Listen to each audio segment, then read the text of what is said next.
ഈ രാത്രിയിൽ തുടർന്ന് ദൈവ വചനത്തിലേക്ക് നമ്മുടെ ശ്രദ്ധിക്കാൻ വളരെ പ്രാർത്ഥനയോടെ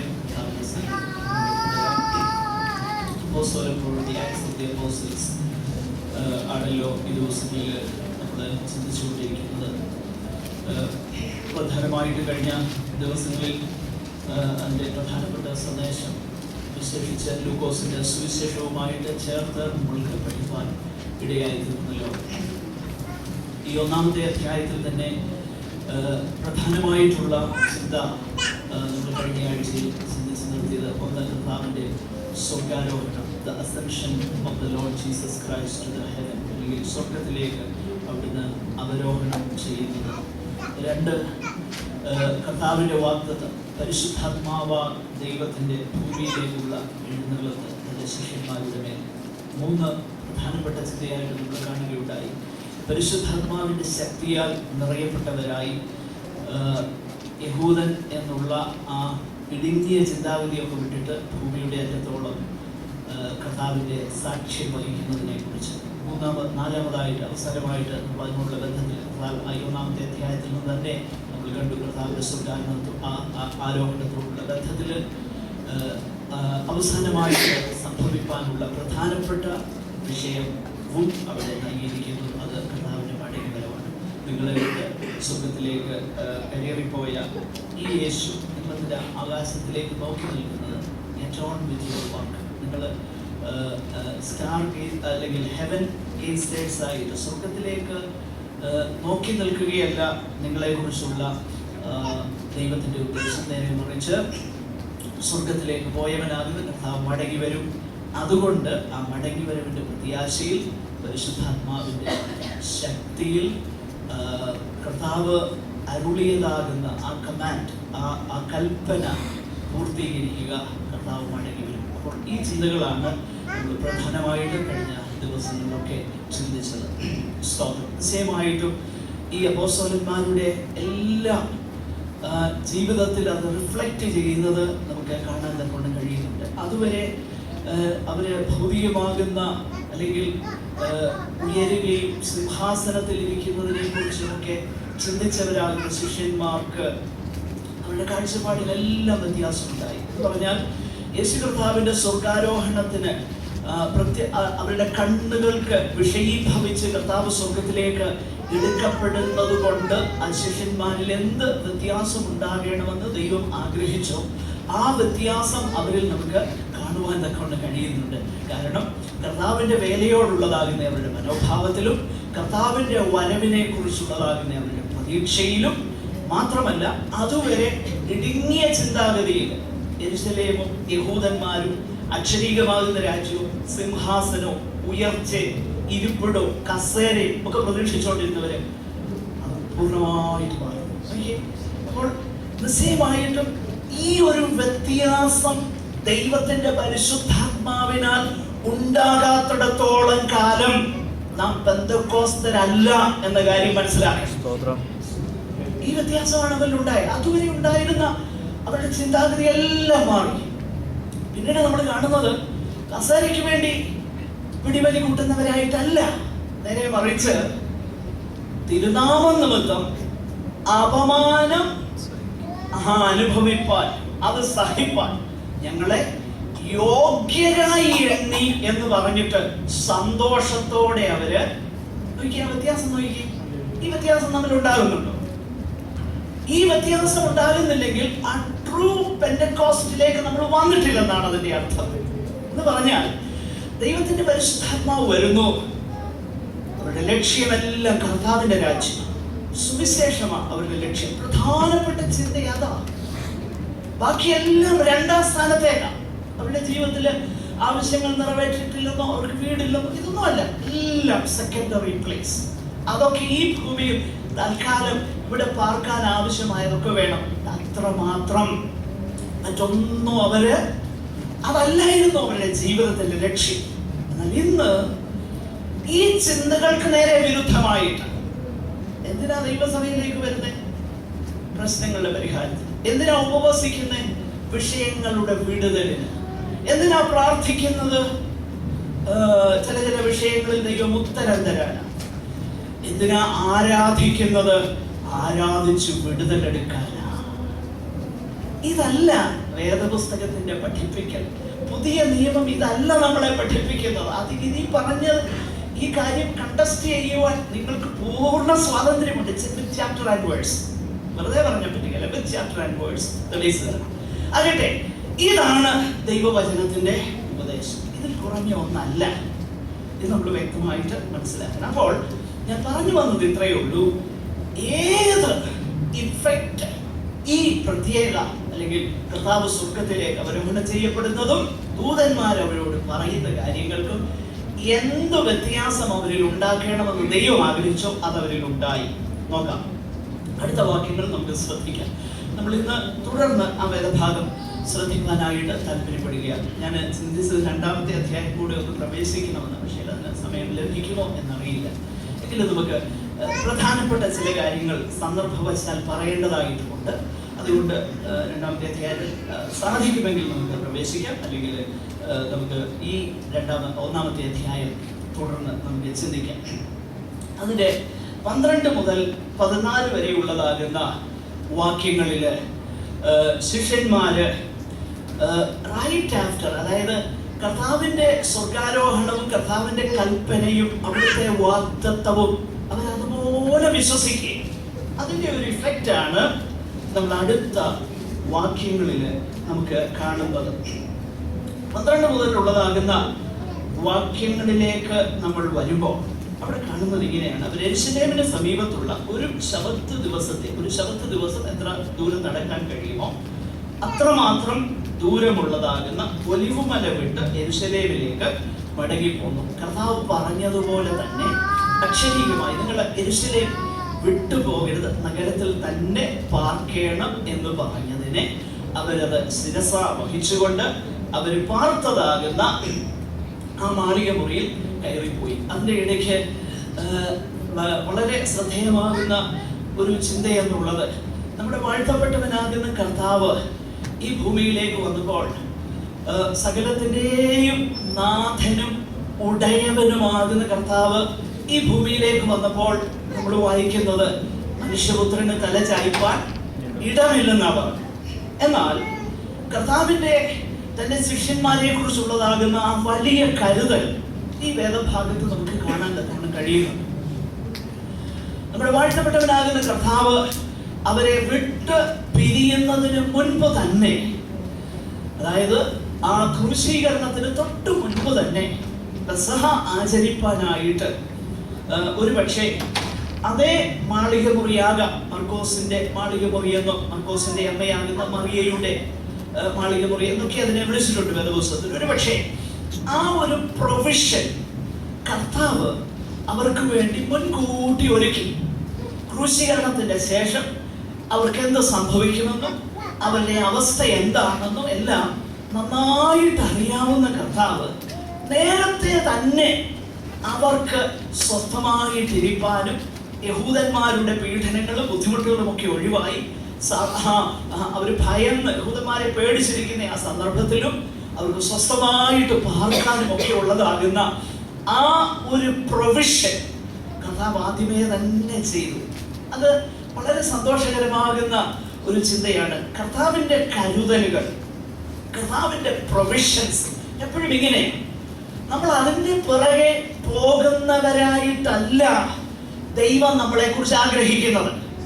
നമുക്കെന്ത് ഏത് സന്ദർഭത്തിൽ നമ്മുടെ നിലനിൽപ്പിന്, നമ്മുടെ സസ്റ്റനൻസിന് ഈ ഭൂമിയിൽ നമ്മളായിരിക്കുമ്പോൾ നമുക്ക് എന്ത് ആവശ്യമായിരിക്കുന്നത് അതിനു വേണ്ടതാകുന്ന കരുതൽ ദൈവം നേരത്തെ തന്നെ ആ നിലയിൽ ഒരുക്കുന്നവനാണ് എന്നുള്ള ചിന്തയും നമുക്ക് സന്തോഷം നൽകേണ്ടതാണ്. ആകട്ടെ, അതല്ല എൻ്റെ വിഷയം. നമ്മൾ താഴോട്ട് വായിക്കുമ്പോൾ ഇവിടെ ഈ പ്രത്യേകമാകുന്ന സന്ദർഭത്തിൽ അവര് ദൈവത്തിൻ്റെ പരിശുദ്ധാത്മാവിനു വേണ്ടി തുടർന്നുള്ളതാകുന്ന കർത്താവിൻ്റെ സ്വർഗാരോഹണത്തിൻ്റെ ശേഷമുള്ള ഏകദേശം 10 ദിവസങ്ങൾ അവരെങ്ങനെയാണ് അവരുടെ സമയം ചിലവഴിച്ചത് എന്ന വെളിച്ചം വീശുന്നതാകുന്ന വേദഭാഗമാണ് ഈ വേദഭാഗം അത് ലൂക്കോസിന്റെ സുവിശേഷം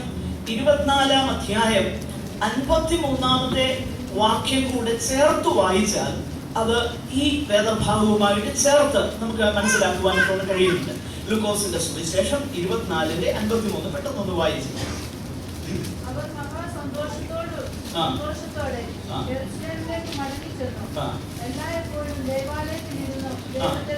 നോക്കുക, ഒന്ന് മനസ്സിലാക്കണം. ദൈവാലയത്തിലിരുന്ന് അവര് ദൈവത്തെ വാഴ്ത്തിപ്പോകും, ദൈവത്തെ സ്തുതിച്ചുകൊണ്ടിരുന്നു. അതേസമയം തന്നെ അവര് പാർത്തുകൊണ്ടിരുന്നതാകുന്ന ആ ഭവനത്തിലേക്ക് വരികയും അവിടെ അവര് നിരന്തരമായി പ്രാർത്ഥനയിൽ ദൈവത്തിന്റെ മുഖമന്വേഷിച്ച് കർത്താവിന്റെ വാഗ്ദാനത്തിനായിട്ട് കർത്താവിന്റെ കൽപ്പനയെ ശിരസാ വഹിച്ച് ഈ ശിഷ്യന്മാര് ഈ 10 ദിവസങ്ങള് അവർ ദൈവസന്നിധാനത്തിൽ കാത്തിരിക്കുകയാണ്. ദൈവാലയത്തിൽ അവർ ദൈവത്തെ മഹത്വപ്പെടുത്തുന്നു. അതേസമയം തന്നെ അവർ പാർത്തതാകുന്ന ആ മാളിക മുറിയിൽ അവർ കർത്താവിനോട് നിരന്തരമായി പ്രാർത്ഥനയിൽ സമയം ചെലവഴിക്കുകയാണ്. ഇവിടെ അവരുടെ പ്രാർത്ഥനയോടുള്ള ബന്ധത്തില് 2 പ്രധാനപ്പെട്ട ചിന്തകളാണ് അവിടെ നമുക്ക് കാണാൻ കഴിയുന്നത്. ഒന്ന്, ആ പ്രാർത്ഥനയെ കുറിച്ച് നമ്മൾ വായിക്കുന്നത് അതിന്റെ 14-ാമത്തെ വാക്യത്തില് അവര് ഒരു മനപ്പെട്ട് പ്രാർത്ഥിച്ചു എന്ന് രേഖപ്പെടുത്തിയിരിക്കുന്നു. കർത്താവിന്റെ ഉയർത്തെഴുന്നേൽപ്പിന് ശേഷം 120 പേർ മാത്രമല്ല വിശ്വാസികളായിട്ട് ഉണ്ടായിരുന്നത് എന്ന് നമ്മൾ മനസ്സിലാക്കേണ്ടത്. ദൈവവചനം പഠിച്ചു നോക്കിക്കഴിഞ്ഞാൽ നിങ്ങൾ ഒരു ഭാഗം ഒന്ന് ശ്രദ്ധിച്ചാൽ മനസ്സിലാകും. കർത്താവിന്റെ ആ ഉയർപ്പിന് ശേഷം 1 കൊരിന്ത്യർ 15:6 പൗലോസ് രേഖപ്പെടുത്തുന്നത് ഇങ്ങനെയാണ്: 500-ൽ അധികം പേർക്ക് കർത്താവ് എന്ത് ചെയ്തു? ഒന്ന് വായിച്ചു.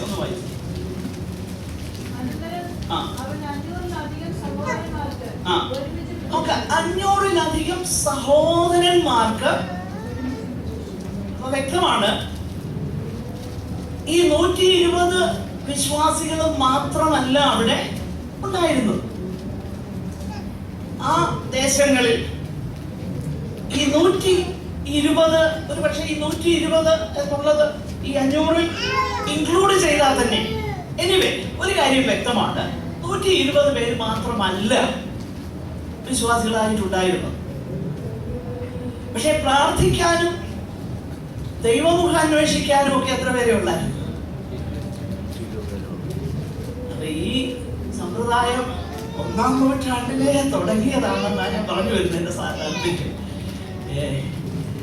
എപ്പോഴും ഒരു ചെറിയ കൂട്ടം മാത്രമേ വാസ്തവത്തിൽ ദൈവമുഖം അന്വേഷിക്കാനും ബൈബിൾ ക്ലാസ്സിനും ദൈവത്തെ മഹത്വപ്പെടുത്തുവാനും കൂട്ടായ്മയ്ക്ക് താല്പര്യമുള്ളവരും ഒക്കെ എപ്പോഴും ഒരു ചുരുക്കം പേരെ കാണത്തുള്ളൂ. അത് വളരെ വ്യക്തമാണ്. ആദ്യത്തെ ഞാനത് പാസിംഗ് റെഫറൻസ് ആയിട്ട് പറഞ്ഞതേ ഉള്ളൂ. ഞാൻ മുൻപോട്ട് പോകട്ടെ. ഇവിടെ ഈ വേദഭാഗം നമ്മൾ ശ്രദ്ധിച്ചു നോക്കിക്കഴിഞ്ഞാൽ ഇവിടെ ആരൊക്കെ ആയിരുന്നു എന്നുള്ളതിന്റെ ഒരു ലിസ്റ്റ് ലൂക്കോസ് ഇവിടെ നൽകുകയാണ്. ഒന്നാമതായിട്ട് കർത്താവിന്റെ ശിഷ്യന്മാരെ കുറിച്ച് നിശ്ചയമായിട്ടും യൂദാ ഒഴികെയുള്ള ബാക്കിയുള്ള അപ്പോസ്തലന്മാരുടെ ലിസ്റ്റ് ലൂക്കോസ് ഇവിടെ നൽകുകയാണ്. എന്നാൽ ഒരു ചെറിയ വ്യത്യാസം അവിടെ നമുക്ക് കാണാൻ കഴിയുന്നുണ്ട്. ലൂക്കോസിന്റെ സുവിശേഷത്തിൽ വിശേഷിച്ച് 6-ാമത്തെ അധ്യായം 14 മുതൽ നമ്മൾ വായിച്ചു നോക്കിക്കഴിഞ്ഞാൽ അവിടെ അപ്പോസ്തലന്മാരുടെ ലിസ്റ്റ് നൽകുമ്പോൾ അവരുടെ രക്തബന്ധത്തിന്റെ അടിസ്ഥാനത്തിൽ ഒന്നിച്ചോരോ പേരായിട്ടൊക്കെ ചേർത്താണ് ആ ലിസ്റ്റ് കൊടുത്തിരിക്കുന്നത്. ഉദാഹരണത്തിന് നിങ്ങൾ വായിച്ചു നോക്കിക്കഴിഞ്ഞാൽ യാക്കോബിനെയും യോഹന്നാനെയും ചേർത്ത് പറഞ്ഞിരിക്കുന്നു സഹോദരന്മാരാകൊണ്ട്. പിന്നെ പത്രോസിനെയും അന്ത്രയോസിനെയും ചേർത്താ പറഞ്ഞേക്കുന്നത്. അവരുടെ ആ രക്തബന്ധത്തിന്റെ അടിസ്ഥാനത്തിൽ ലൂക്കോസിന്റെ സുവിശേഷത്തിൽ ആ രക്തബന്ധത്തിന്റെ അടിസ്ഥാനത്തിലാണ് പറഞ്ഞേക്കുന്നത്. എന്നാൽ ഇവിടെ വരുമ്പോൾ അത് വളരെ വ്യത്യസ്തമാകുന്ന നിലയിലാണ്. ശിമോനെയും അല്ലെങ്കിൽ പത്രോസിനെയും അന്ത്രയോസിനെയും ചേർത്ത് പറയുന്നതിന് പകരം വളരെ വ്യത്യസ്തമാകുന്ന നിലയിൽ അവരുടെ ആ കുടുംബ ബന്ധങ്ങളെക്കാളും ഉപരിയായി വളരെ വ്യത്യസ്തമാകുന്ന ഒരു ലിസ്റ്റാണ് ഇവിടെ കൊടുക്കുന്നത്. അത് വളരെ മനസ്സിലാക്കണം. ദൈവസഭയോടുള്ള ബന്ധത്തിൽ കുടുംബ ബന്ധങ്ങളല്ല പ്രാധാന്യം അർഹിക്കുന്നത്. കുടുംബ ബന്ധങ്ങളെക്കാളും രക്തബന്ധങ്ങളെക്കാളും പ്രാധാന്യമുള്ളത് നാം ഒരു കുടുംബത്തിലെ അംഗങ്ങളായിരിക്കുന്നു, ഒരപ്പന്റെ മക്കളായിരിക്കുന്നു. ആ ബന്ധത്തിനാണ് ഒന്നാം സ്ഥാനം. രണ്ടാം സ്ഥാനമാണ് ബാക്കിയുള്ള എല്ലാ ബന്ധങ്ങൾക്കും. മനസ്സിലാക്കണേ, ദൈവമക്കളെ സംബന്ധിച്ചിടത്തോളം ഒന്നാം സ്ഥാനം ഇതാണ് ബന്ധം.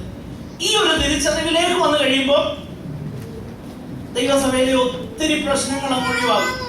എന്തുവാ, എൻ്റെ അമ്മാച്ചന്റെ അനിയത്തിയുടെ കൊച്ചുമോനെ അവൻ ഇങ്ങനെ പറഞ്ഞെന്നും, എൻ്റെ വല്യപ്പച്ചന്റെ പെങ്ങളുടെ മരുമോനെ അവൾ ഇങ്ങനെ പറഞ്ഞെന്നും ഒക്കെ ഉള്ളതാകുന്ന പ്രശ്നങ്ങൾ ദൈവസഭയിൽ പിന്നുണ്ടാകുകയില്ല.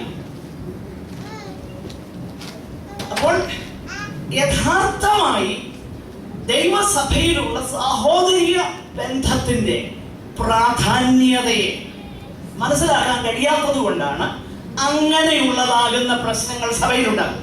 അങ്ങനെയുള്ള പ്രശ്നങ്ങൾ സഭയിൽ ഉണ്ടാകുന്നെങ്കിൽ അതിന്റെ അർത്ഥം ശരിയായ പെന്തക്കോസ്ത് അനുഭവത്തിലേക്ക് അവർ വന്നിട്ടില്ലെന്നുള്ളത്. ആകട്ടെ, ഞാൻ ആ വിഷയം അധികം വിശദീകരിക്കാൻ ഞാൻ ആഗ്രഹിക്കുന്നില്ല. തുടർന്ന് നമുക്ക് മുൻപോട്ട് പോകാം. അടുത്തതായിട്ട് ശിഷ്യന്മാരുടെ പേര് പറഞ്ഞിട്ട് പിന്നെ പറയുന്നത് 14-ാമത്തെ വാക്യത്തിലേക്ക് വരുമ്പോൾ എല്ലാവരും സ്ത്രീകളോടും യേശുവിന്റെ അമ്മയായ മറിയയോടും കൂടെ നിശ്ചയമായിട്ട് കർത്താവിനെ അനുഗമിച്ചതാകുന്ന അനവധി സ്ത്രീരത്നങ്ങളെ, മാന്യ വനിതകളെ കുറിച്ച് ദൈവവചനം നമ്മെ പഠിപ്പിക്കുന്നുണ്ട്. ലൂക്കോസിന്റെ സുവിശേഷം തന്നെ 8-ാമത്തെ അധ്യായം 2 മുതൽ ഉള്ളതാകുന്ന വേദഭാഗം നമ്മൾ വായിച്ചു നോക്കിക്കഴിഞ്ഞാൽ കർത്താവിന്റെയും അപ്പോസ്തലന്മാരുടെയും അവരുടെ ഫുൾ ടൈം മിനിസ്ട്രിയെ, അവരുടെ സന്ധാരണത്തിന് അവരെ പലപ്പോഴും സഹായിച്ചത് ഈ സ്ത്രീകളായിരുന്നു എന്ന് നമുക്ക് മനസ്സിലാക്കാൻ കഴിയുന്നു. നമ്മൾ ആ വേദഭാഗം നമുക്കറിയാമല്ലോ, ലൂക്കോസിന്റെ സുവിശേഷം. അപ്പോൾ നിശ്ചയമായിട്ടും അവിടെ പറഞ്ഞിരിക്കുന്ന സ്ത്രീകൾ ഇവിടെ ഉണ്ടാകുവാൻ സാധ്യതയുണ്ട്, അവരുണ്ട് എന്ന് തന്നെ നമുക്ക് മനസ്സിലാക്കുവാൻ കഴിയും. രണ്ടാമതായിട്ട് യേശുവിന്റെ അമ്മയായ മറിയയോട്, യേശുവിന്റെ അമ്മ എന്നുള്ളതാകുന്ന വിശേഷണത്തിൽ മറിയയെ തിരിച്ചറിയേണ്ടതിന്, അതായത് ഈ മറിയയും പരിശുദ്ധാത്മ പ്രാപണത്തിനു വേണ്ടി ബാക്കി എല്ലാ ശിഷ്യന്മാരെ പോലെയും അവിടെ കാത്തിരുന്നു എന്ന് പിന്നീടുള്ള സഭ തിരിച്ചറിയേണ്ടതിന് വേണ്ടിയിട്ടാണ് മറിയയുടെ പേര് നിശ്ചയമായിട്ടും ദൈവത്തിന്റെ പരിശുദ്ധാത്മാവിനാൽ ലൂക്കോസ് അവിടെ വ്യക്തമായി എഴുതിയിരിക്കുന്നത് എന്ന് ഗ്രഹിക്കുന്നതിൽ തെറ്റില്ല. എന്ന് പറഞ്ഞാൽ മറിയയ്ക്ക് ദൈവസഭയിൽ ഒരു ജ്യേഷ്ഠ സഹോദരി എന്നതിലധികമാകുന്ന സ്ഥാനം യേശുവിന്റെ അമ്മ എന്നുള്ള ഒരു പ്രത്യേക സ്ഥാനമോ അങ്ങനെയുള്ളതാകുന്ന ആ കാര്യങ്ങളോ മറിയയ്ക്ക് നൽകിയിരുന്നില്ല എന്ന് ഗ്രഹിക്കുവാൻ വേണ്ടിയുടെയും മാത്രമല്ല, ദൈവത്തിന്റെ പരിശുദ്ധാത്മാവ് തന്റെ മേൽ വരികയും യേശു തന്നെ സംജാതൻ ആകുകയും ചെയ്തിട്ടുകൂടെയും ഈ മറിയയും കർത്താവ് പറഞ്ഞ അതേ വാഗ്ദത്തവും കൽപ്പനയും അനുസരിച്ച് പരിശുദ്ധാത്മാവ് എന്ന വാഗ്ദത്തത്തിനു വേണ്ടി മറ്റെല്ലാവരെയും പോലെ ഈ മറിയയും ആ ദിവസം തുടങ്ങി കാത്തിരുന്നു എന്ന് ദൈവസഭ അല്ലെ ദൈവമക്കൾ പിന്നീടുള്ളവർ ഗ്രഹിക്കേണ്ടതിനാകാം. നിശ്ചയമായിട്ടും ദൈവത്തിന്റെ പരിശുദ്ധാത്മാവിനാൽ ലൂക്കോസ് മറിയയുടെ പേര് സവിശേഷമായി അവിടെ രേഖപ്പെടുത്തുന്നത് എന്ന് നമുക്ക് ന്യായമായും ഗ്രഹിക്കാനായിട്ട് കഴിയും. പിന്നീട് അവന്റെ സഹോദരന്മാരോടുകൂടെ ഒരുമനപ്പെട്ട് പ്രാർത്ഥിച്ചു പോകുന്നു. അവന്റെ സഹോദരന്മാരോടുകൂടെ ഒരുമനപ്പെട്ട് പ്രാർത്ഥിച്ചു പോകുന്നു എന്ന് പറയുന്നതിനും കാരണം ഇത് തന്നെയാണ്. എന്താണ് കാരണം? നമ്മൾ യോഹന്നാന്റെ സുവിശേഷത്തിൽ വായിക്കുന്നത് ഇങ്ങനെയാണ്: യേശുവിന്റെ സഹോദരന്മാർ അവനിൽ വിശ്വസിച്ചില്ല എന്നാണ്. നമ്മൾ അത് വാക്യം വേണമെങ്കിൽ നിങ്ങൾക്ക് എടുത്ത് വായിക്കാനായിട്ട് കഴിയും. യോഹന്നാന്റെ സുവിശേഷം 7-ാമത്തെ അധ്യായത്തില് നോക്കുക, അവന്റെ സഹോദരൻ 7:5 അവന്റെ സഹോദരന്മാരും അവനിൽ വിശ്വസിച്ചില്ല. ഇതായിരുന്നു ആ സാഹചര്യം. അപ്പോൾ ഇത് എല്ലാവർക്കും അറിയാവുന്ന കാര്യം. യേശുവിന്റെ സഹോദരന്മാരെ അവനിൽ വിശ്വസിച്ചില്ല എന്നുള്ളത് അവിടെ എഴുതിയിരിക്കുമ്പോൾ അതിന് ഒരു ഒരു ഒരു വിശദീകരണമാണ് ഇവിടെ ലൂക്കോസ് നൽകുന്നത്. അതായത് യേശുവിന്റെ അർത്ഥ സഹോദരന്മാരെന്ന നിലയിൽ അവർക്ക് സവിശേഷതയുണ്ടെന്നല്ല, മറിയയുടെ കാര്യത്തിൽ എന്നതുപോലെ തന്നെ സവിശേഷതയുണ്ടെന്നല്ല, നേരെ മറിച്ച് അവിശ്വാസികളായിരുന്ന ഈ സഹോദരന്മാർ യേശുവിൽ പിൽക്കാലത്ത് വിശ്വസിച്ച് യേശുവിന്റെ ശിഷ്യന്മാരായി തീർന്നു എന്ന് നാമും എല്ലാവരും മനസ്സിലാക്കേണ്ടതിനാണ് ലൂക്കോസ് അത് സവിശേഷമായി എഴുതിയിരിക്കുന്നത്. കാരണം നമുക്കറിയാം, യേശു കർത്താവിന്റെ പ്രത്യക്ഷതയെ കുറിച്ച് നമ്മൾ വായിക്കുമ്പോൾ നമ്മൾ മുമ്പേ റെഫർ ചെയ്തതാകുന്ന കൊരിന്ത്യരുടെ 1-ാം ലേഖനം 15-ാമത്തെ അധ്യായത്തിൽ വിശേഷിച്ച് യാക്കോബിന് കർത്താവിന്റെ പ്രത്യക്ഷത ഉണ്ടാകുന്നതിനെ കുറിച്ച് നമ്മൾ വായിക്കുന്നുണ്ട്. എന്നാൽ വേണമെങ്കിൽ ഒന്ന് വായിച്ചു, പറഞ്ഞ വഴിക്ക് ഒന്ന് പറഞ്ഞൊന്ന് പോയേക്കാമല്ലോ. കൊരിന്ത്യരുടെ 1-ാമത്തെ ലേഖനം 15-ാമത്തെ അധ്യായം chapter 15 യാക്കോബിന്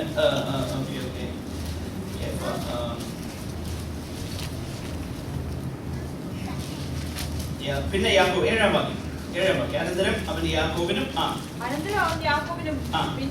പിന്നെ യാക്കോബിനും എന്നുള്ള വിശേഷണം യേശു കർത്താവിന്റെ അർത്ഥ സഹോദരനാകുന്ന യാക്കോബിനെ കുറിച്ച്.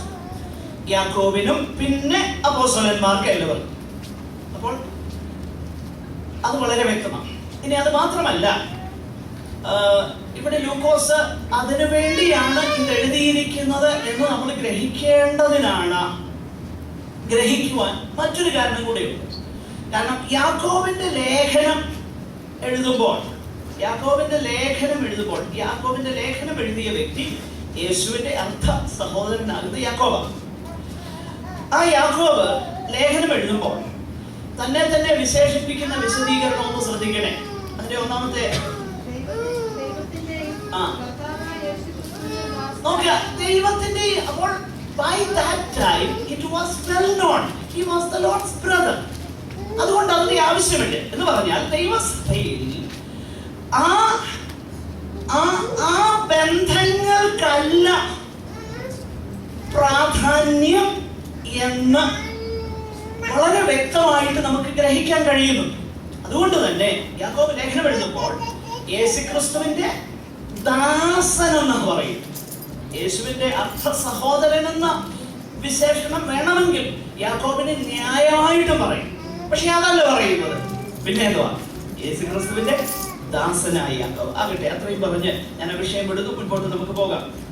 അപ്പോൾ ഇവരെല്ലാവരോടും കൂടെ ഇത്രയും പേര്, 120 പേര് ഒരുമനപ്പെട്ട് ഒന്നിച്ച് with one accord they prayed. ഒന്നിച്ച് അവര് പ്രാർത്ഥിച്ചുകൊണ്ടിരുന്നു. മാത്രമല്ല, അവരുടെ പ്രാർത്ഥന നിരന്തരമായിട്ടുള്ള ആ പ്രാർത്ഥനയുടെ കാരണം എന്നുള്ളത്, ഒന്ന്, നമ്മുടെ വാഴ്ത്തപ്പെട്ടവനാകുന്ന കർത്താവ് നൽകിയതാകുന്ന കൽപ്പനയാണ്, സംശയമില്ല. കാരണം നിങ്ങൾ യെരുശലേമിൽ നിന്നും വാങ്ങിപ്പോകാതെ എന്നോട് കേട്ട പിതാവിന്റെ വാഗ്ദത്തത്തിനായിട്ട് നിങ്ങൾ കാത്തിരിക്കണം. അപ്പോൾ ആ കൽപ്പന, അതിനെ അവരെ ശിരസാവഹിച്ചു. 2, കർത്താവിന്റെ വാഗ്ദത്തം, നമ്മുടെ വാഴ്ത്തപ്പെട്ടവനാകുന്ന യേശു കർത്താവിന്റെ വാഗ്ദത്തം. എന്താണ് ആ വാഗ്ദത്തം? ഏറെനാൾ കഴിയുന്നതിന് മുൻപ് നിങ്ങൾക്ക് പരിശുദ്ധാത്മാവെന്ന ദാനം ലഭിക്കും. അപ്പോൾ ഒന്നാമത്തെ കാര്യം, അവരുടെ പ്രാർത്ഥന ഒരുമനപ്പെട്ട് അവർ പ്രാർത്ഥിച്ചു കൊടുത്തു. 2, അവരുടെ പ്രാർത്ഥന എന്നുള്ളത് നിരന്തരമായി കർത്താവിന്റെ കൽപ്പനയുടെ വെളിച്ചത്തിൽ കർത്താവിന്റെ വാഗ്ദത്തം അവരിൽ നിറവേറേണ്ടതിനു വേണ്ടി അവർ പ്രാർത്ഥിച്ചുകൊണ്ടിരുന്നു. അപ്പോൾ ഈ കാര്യം വളരെ വ്യക്തമാണ്. പ്രാർത്ഥന എന്നുള്ളത് ഒന്ന്, അതിന് വേദപുസ്തകത്തിൽ it should have a biblical warrant. ദൈവവചനത്തിന്റെ വ്യക്തമാകുന്ന ഒരു ഉറപ്പ് പ്രാർത്ഥനയോടുള്ള ബന്ധത്തിൽ നമുക്കുണ്ടാകണം. 2, കർത്താവിന്റെ വാഗ്ദത്തം എന്നുള്ളത് പ്രാർത്ഥിക്കേണ്ട എന്നതല്ല, പിന്നെയോ കർത്താവ് അരുളി ചെയ്തതുകൊണ്ട് നമുക്ക് പ്രാർത്ഥിക്കാൻ ഒരു പ്രേരണയുണ്ട്. ഇതാണ് നമ്മൾ എപ്പോഴും മനസ്സിലാക്കേണ്ടത്. 2 3 പേർ എൻ്റെ നാമത്തിൽ കൂടി വരുന്നിടത്ത് ഞാൻ ഉണ്ടെന്നും, മാത്രമല്ല എൻ്റെ നാമത്തിൽ നിങ്ങൾ അപേക്ഷിക്കുന്നതൊക്കെയും പിതാവ് പുത്രൻ മഹത്വപ്പെടേണ്ടതിന് നൽകി തരും എന്ന വാഗ്ദത്തവും ഉള്ളതുകൊണ്ടാണ് പ്രാർത്ഥന നിശ്ചയമായിട്ടും ദൈവമക്കൾ ആ പ്രാർത്ഥനയിൽ തുടരേണ്ടത്. ആ ഒരു പാഠം നമുക്കിവിടെ മനസ്സിലാക്കാൻ കൊണ്ട് കഴിയുന്നുണ്ട്. ആകട്ടെ, ഞാൻ ആ കാര്യം അധികം വിശദീകരിക്കുന്നില്ല, നമുക്ക് മുൻപോട്ട് പോകാം. 4-ാമതായിട്ട് ഇവിടെ നമ്മൾ കാണുന്നതാകുന്ന ഒരു വിഷയം, അതിന്റെ 15 മുതൽ 26 വരെയുള്ളതാകുന്ന വേദഭാഗം ലൂക്കോസ് മറ്റൊരു വിഷയമാണ് പ്രധാനമായിട്ട് താൻ ഇവിടെ പറയുന്നത്. അതായത് അപ്പോസ്തലന്മാർക്ക് കർത്താവിന്റെ ആ നിയോഗം ലഭിച്ചു. കർത്താവിന്റെ ആ സ്വർഗത്തിലേക്കുള്ളതാകുന്ന ആ അവരോഹണം അവർ കണ്ടു. മാത്രമല്ല, തന്റെ സാക്ഷികളായി തീരുവാൻ അവിടുന്ന് ഈ ശിഷ്യന്മാർ തന്റെ സാക്ഷികളായി തീരുവാൻ അവിടുന്ന് കൽപ്പിച്ചു. ആ കൽപ്പന അവർ ഏറ്റെടുത്തു. എന്നിട്ട് ഒന്നിച്ചു കൂടി വന്ന് അവർ പ്രാർത്ഥിച്ചു കൊണ്ടിരിക്കുമ്പോൾ ആ കാലത്ത് ഏകദേശം 120 പേരുള്ള സംഘം കൂടിയിരിക്കുമ്പോൾ പത്രോസ് സഹോദരന്മാരുടെ നടുവിൽ എഴുന്നേറ്റ് എന്ന് പറഞ്ഞത്. പിന്നീടുള്ളതാകുന്ന ആ വേദഭാഗം മുഴുവൻ നമ്മൾ വായിക്കാനായിട്ട് ഞാൻ സമയമെടുക്കുന്നില്ല. അതിന്റെ പ്രധാനപ്പെട്ട വിഷയം നമ്മൾ പറഞ്ഞ് മുൻപോട്ട് പോകാം. ആ വേദഭാഗത്ത് നമ്മൾ കാണുന്നത് യൂദ അപ്പോസ്തലൻ താൻ നഷ്ടപ്പെടുത്തിയതാകുന്ന ആ സ്ഥാനത്തേക്ക് മറ്റൊരു വ്യക്തിയെ അവര് ആ സ്ഥാനത്തേക്ക് നിയോഗിപ്പാനായിട്ട് അവർക്കൊരു സവിശേഷമാകുന്ന നടത്തിപ്പ് ആ വിഷയത്തിൽ നമുക്ക് കാണാൻ തക്കവണ്ണം കഴിയുന്നുണ്ട്. അതിനെക്കുറിച്ച് അല്പം വിശദമായിട്ട് ചില കാര്യങ്ങൾ നമുക്ക് ചിന്തിക്കാം. അതിന്റെ താഴോട്ടുള്ള വാക്യങ്ങൾ വിശേഷിച്ച് 18, 19 വാക്യങ്ങളൊക്കെ ശ്രദ്ധിച്ചു നോക്കിക്കഴിഞ്ഞാൽ യൂദ അപ്പോസ്തലന്റെ മരണത്തെ കുറിച്ചാണ് നമ്മൾ വായിക്കുന്നത്. യൂദായുടെ മരണത്തെ കുറിച്ചാണ് വായിക്കുന്നത്. എപ്രകാരം മരിച്ചു എന്നുള്ളതാകുന്ന ഇത്രയും അധികം വിശദീകരണം മറ്റ് സുവിശേഷകന്മാരൊന്നും തന്നെ നൽകുന്നില്ല. ആകട്ടെ, ലൂക്കോസ് ആ വിശദീകരണമൊക്കെ നൽകുന്നു. അങ്ങനെ നൽകുമ്പോൾ ഒരു കാര്യം അവിടെ വളരെ നമ്മുടെ ഹൃദയത്തിലേക്ക് വരുന്നതാകുന്ന ഒരു ചിന്ത, പ്രത്യേകിച്ച് അവിടെയുള്ള ചില വേദഭാഗങ്ങളോടൊക്കെ ചേർത്ത് വായിച്ചു നോക്കിക്കഴിഞ്ഞാൽ 1-2 വാക്യങ്ങളൊന്ന് വായിച്ചേ. അതിന്റെ 16 മുതലുള്ള വാക്യങ്ങൾ, 16 മുതൽ 18 വരെയുള്ള വാക്യങ്ങൾ പെട്ടെന്നൊന്ന് വായിച്ചു. സഹോദരന്മാരായ പുരുഷന്മാരെ, യേശുവിനെ പിടിച്ചവർക്ക് വഴികാട്ടിയായി തീർന്ന യൂദയെ കുറിച്ച് പരിശുദ്ധാത്മാവ് ദാവീദ് മുഖാന്തരം മുൻ പറഞ്ഞ തിരുവെഴുത്ത് നിവൃത്തിയാകുവാൻ ആവശ്യമായിരുന്നു. ഇവിടെ ഒരു വിശദീകരണം ആവശ്യം. കാരണം യൂദയെ കുറിച്ച് ഇവിടെ നമ്മൾ വായിക്കുന്നത് പരിശുദ്ധാത്മാവ് മുൻ പറഞ്ഞ തിരുവെഴുത്ത് നിവൃത്തി വരുന്നതിനാണ് എന്ന് സംഭവിച്ചത്. പിന്നെ യൂദായുടെ മരണത്തെ കുറിച്ച് വായിക്കും. എന്റെ ഒപ്പം ചിന്തിക്കണേ. ആദ്യം നിങ്ങളെ അല്പം ഒന്ന് കൺഫ്യൂസ് ചെയ്യാൻ പോകാം, എന്നിട്ട് ആ വിഷയം വിശദീകരിക്കാൻ ഞാൻ ആഗ്രഹിക്കുന്നു. അപ്പോൾ ഇത് ഒറ്റ നോട്ടത്തിൽ നമ്മൾ വായിച്ച് നോക്കിക്കഴിഞ്ഞാൽ നമുക്ക് മനസ്സിലാകാൻ കഴിയുന്ന ഒരു കാര്യം, ഇതെല്ലാം നേരത്തെ കൂട്ടി എന്ത് ചെയ്തു വെച്ചത്? പ്ലാൻ ചെയ്ത് വെച്ചത് അല്ലേ? അങ്ങനെ നമുക്ക് ഇവിടെ മനസ്സിലാക്കാം. നോക്കി, അതിന്റെ 16-ാം വാക്യം ഒന്നുകൂടെ വായിച്ചു. സഹോദരന്മാരായ പുരുഷന്മാരെ, യേശുവിനെ പിടിച്ചവർക്ക് വഴികാട്ടിയായി തീർന്ന യൂദയെക്കുറിച്ച് പരിശുദ്ധാത്മാവ് ദാവീദ് മുഖാന്തരം മുൻപറഞ്ഞ തിരുവെഴുത്തിന് നിവൃത്തി വരുവാൻ ആവശ്യമായിരുന്നു. അതുമാണ് ഒരു കൺഫ്യൂഷനാണ്. അപ്പൊ യൂദ എന്നുള്ള വ്യക്തി, ചുരുക്കം പറഞ്ഞാൽ, ഒരിക്കലൊരു ഒരാൾ പറയുന്നത് ഞാൻ കേട്ടതാണ്, ചെവി കൊണ്ട് കേട്ടതാണ്. ഇങ്ങനെ, അതായത് അത് പറയാ, യൂദ ഇല്ലാതെ എന്തോ ചെയ്തേ. കാരണം യൂദ ഇല്ലായിരുന്നെങ്കിൽ കർത്താവ് ക്രൂശിലൊന്നും മരിക്കുന്നില്ല. കർത്താവ് ക്രൂശി മരിച്ചില്ലായിരുന്നെങ്കിൽ നമ്മൾ പാവം ജാതികൾ ഇപ്പോഴും നമ്മുടെ പാവങ്ങളിൽ തന്നെ ഇരിക്കുവായിരുന്നു. ചുരുക്കം പറഞ്ഞു കഴിഞ്ഞാൽ യൂദ ഉള്ളത് തന്നെ. എന്നാൽ ഈ വേദഭാഗം നമ്മൾ അല്പം ഒന്ന് ശ്രദ്ധിക്കേണ്ടതായിരിക്കും. കാരണം എനിക്കറിയാം, ഞാൻ ഇങ്ങനെ ഇത് പറഞ്ഞെങ്കിലും നിങ്ങൾ ആരും ഇത് വാഗൊണ്ട് പറഞ്ഞില്ല. എനിക്ക് സംശയം നിങ്ങളുടെ പലരുടെ ഹൃദയത്തിൽ ഉണ്ടെന്ന് എനിക്കറിയാം. കാരണം എൻ്റെ ഹൃദയത്തിൽ അതുണ്ട്. ദൈവവചനം വ്യക്തമായി ഗ്രഹിക്കുന്നതിന് മുൻപ് വരെ ഈ ചിന്തയൊക്കെ. കാരണം യൂദയെ കുറിച്ച്, അതായത് നമ്മുടെ നാട്ടിൽ പറഞ്ഞു കഴിഞ്ഞാൽ ഇതിനെ പറയുന്ന തലവര അല്ലേ, ഫേറ്റ് ഈസ് സീൽഡ്, തലയെ വരച്ചു വെച്ച് വിട്ടേക്കാം. So how can he help? അങ്ങനെ നിർണയിച്ചു വെച്ചേക്കാം. അത് ഇവിടെ എഴുതിയേക്കുന്നു, ദാവീദ് മുഖാന്തരം അരുളി ചെയ്ത തിരുവെഴുത്ത് നിവർത്തിയാകാൻ ആവശ്യമായിരുന്നു. അപ്പോഴങ്ങനെയെങ്കിൽ ഇവിടെ വരുന്നതാകുന്ന ഒരു വിഷയം, യൂദായുടെ ഉത്തരവാദിത്തത്തിൽ നിന്നും അവൻ പൂർണ്ണമായി വിമുക്തമാകുകയാണ്. കേട്ടോണേ, യൂദായ്ക്ക് ഉള്ള ഉത്തരവാദിത്വത്തിൽ നിന്നും മുഴുവൻ, ഇന്ന് ഇപ്പൊ ഇടയ്ക്ക് ആരും ഇറങ്ങിപ്പോകരുതേ മുഴുവൻ, കാരണം അല്ലെങ്കിൽ ഇത്രയും കേട്ടേച്ച് നിങ്ങൾ പോയി കഴിഞ്ഞാൽ കുഴപ്പമാണ്.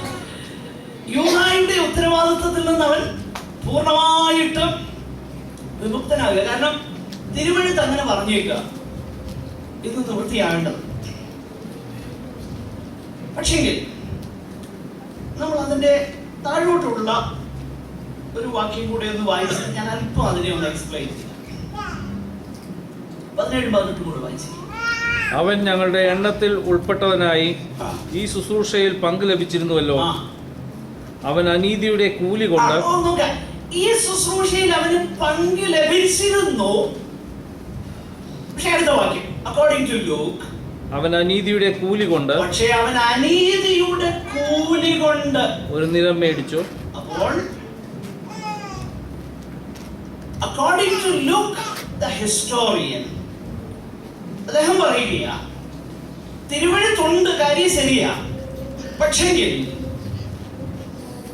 യൂദായെ സംബന്ധിച്ചിടത്തോളം അവൻ അനീതിയുടെ കൂലി കൊണ്ട് ഒരു നിലം മേടിച്ചു. But Luke the historian, according to him, ലൂക്കോസ് പറയാൻ ആഗ്രഹിക്കുന്ന വിഷയം, യൂദായിക്കുണ്ടായ, if I may use that word, fate, വിധി, അതിന് ഉത്തരവാദി യൂദാ തന്നെയാണ്. ഞാൻ വിശദീകരിക്കാം, മറ്റു വേദഭാഗം കൂടെ ചേർന്ന് നമുക്ക് ചിന്തിക്കാം. ഇംഗ്ലീഷ് വേദപുസ്തകത്തിൽ ആ വാക്യം ഒന്ന് വായിക്കാൻ പോകുമ്പോൾ NIV verse 118. No, for his wickedness.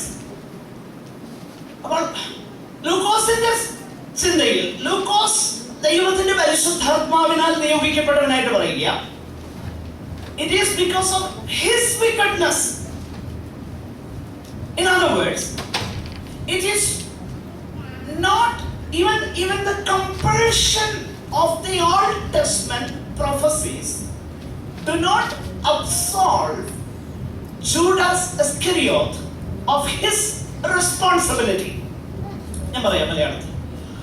പഴയ നിയമ തിരുവെഴുത്തുകളിൽ പ്രാവചനികമായി പറഞ്ഞിരുന്ന കാര്യങ്ങൾ പോലും ലൂക്കോസിന്റെ ചിന്തയിൽ യൂദായെ തന്റെ ജീവിതത്തിലുണ്ടായ അനുഭവത്തിന് അവൻ ഉത്തരവാദിയല്ല എന്നല്ല ലൂക്കോസ് പറയും. ഞാനത് അല്പം കൂടി വിശദീകരിക്കും. എന്തുകൊണ്ടാണ് അങ്ങനെ പറയുന്നതിന്റെ കാരണം? അതിന് കാരണമുണ്ട്. അതിന് ഒന്നാമത്തെ കാരണം, പിന്നീട് ഞാൻ വേദപുസ്തകത്തിലെ ചില വാക്യങ്ങൾ വിശദീകരിക്കാം. ഒന്നാമത്തെ കാരണം പൊതുവായ വേദപുസ്തകത്തിന്റെ ഉപദേശം, അതായത് നിരപരാധിയായ ഒരുവനെ പോലും കുറ്റം വിധിച്ച് നിത്യനാശത്തിലേക്ക് തള്ളാൻ നീതിമാനും വിശുദ്ധനുമാകുന്ന ദൈവത്തിന്റെ സ്വഭാവം അനുവദിക്കുന്നില്ല. മനസ്സിലായോ? ഒന്നാമത്തെ കാര്യം.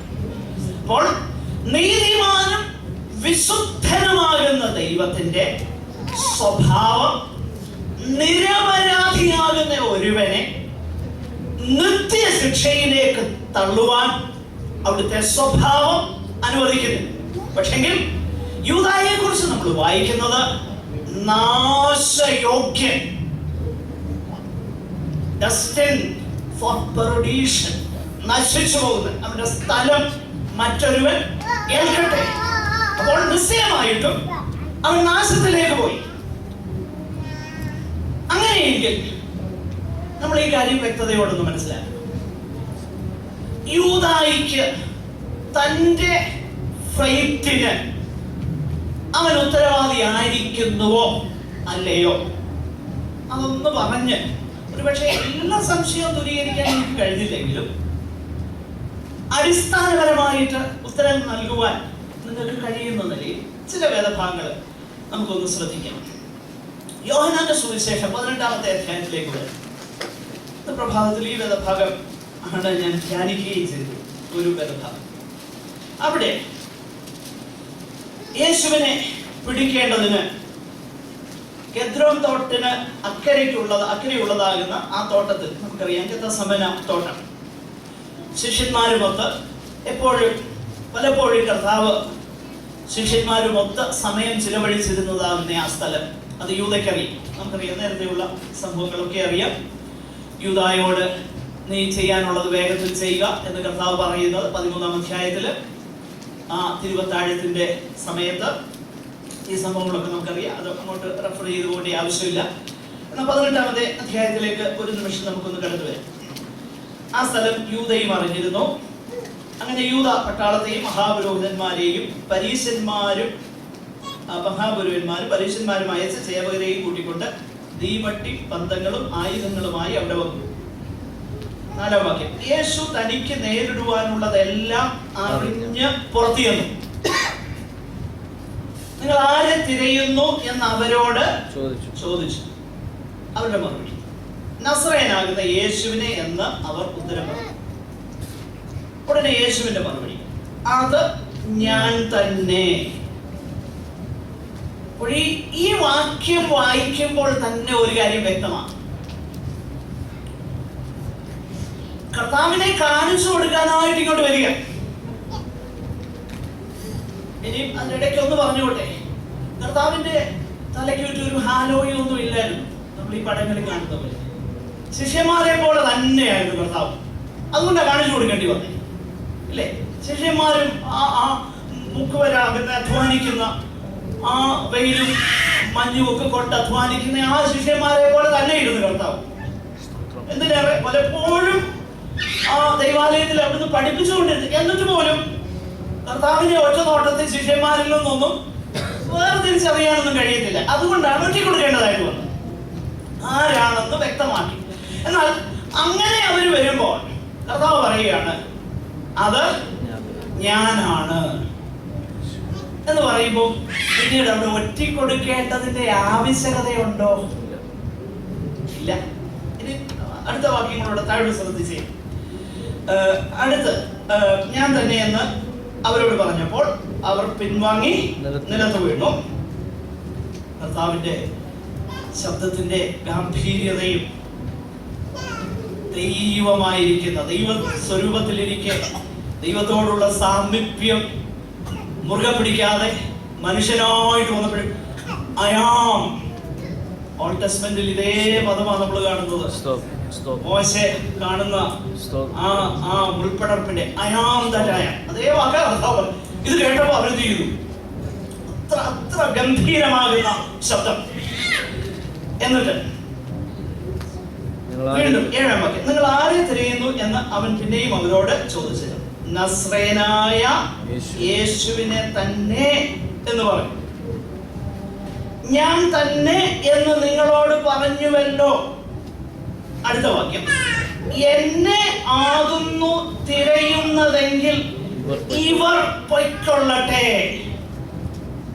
ശ്രദ്ധിക്കണേ, നിങ്ങൾക്ക് എന്നെയല്ലേ വേണ്ടത്. എന്നെ ആദ്യമേ തിരയുന്നതെങ്കിൽ ഇവർ പൊയ്ക്കൊള്ളട്ടെ. ഇവർ എന്ന് പറയുമ്പോൾ ആ ശിഷ്യന്മാരും മുഴുവൻ ഉൾപ്പെടും. ആരും കൂടെ ഉൾപ്പെടും? യൂദായും ഉൾപ്പെടും. ഇവർ പൊയ്ക്കൊള്ളട്ടെ.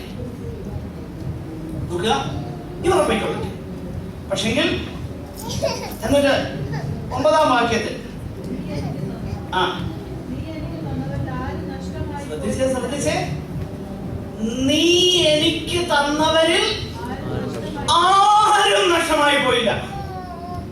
ആരാ നീ എനിക്ക് തന്നത്? ഇതിനു മുൻപ് നമ്മൾ വായിക്കുന്നുണ്ട്, ഈ ശിഷ്യന്മാർ തന്നെ, യൂദായും ചേർന്ന ആ 12 അപ്പോസ്തലന്മാരാണ്. യോഹന്നാന്റെ സുവിശേഷം 6:39 കർത്താവ് അത് പറയുന്നു, നീ എനിക്ക് തന്നവരിൽ ആരും നഷ്ടമായിട്ട് പോയില്ല, ഇൻക്ലൂഡിംഗ് ജൂഡാസ് ഇസ്കറിയോത്ത് എന്ന തിരുവഴുത്തിന് ഇതിനാൽ നിവർത്തി വന്നു.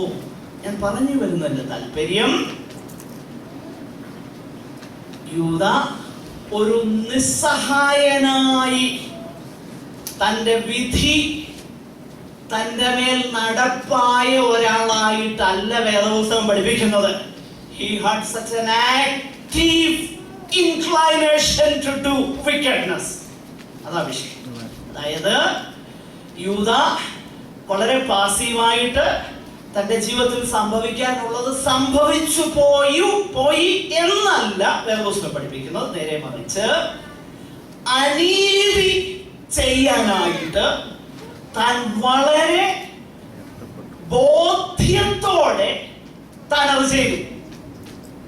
നീ എനിക്ക് തന്നവരിൽ ആരും നഷ്ടമായി പോയില്ല എന്ന തിരുവഴുത്തിന് ഇതിനാൽ നിവൃത്തി വന്നു എന്ന് പറഞ്ഞാൽ പറഞ്ഞു വരുന്ന താല്പര്യം, ആ സന്ദർഭത്തിലും നിശ്ചയമായിട്ടും യൂദായിക്ക് മാനസാന്തരപ്പെടാൻ അവസരം ഉണ്ടായിരുന്നു.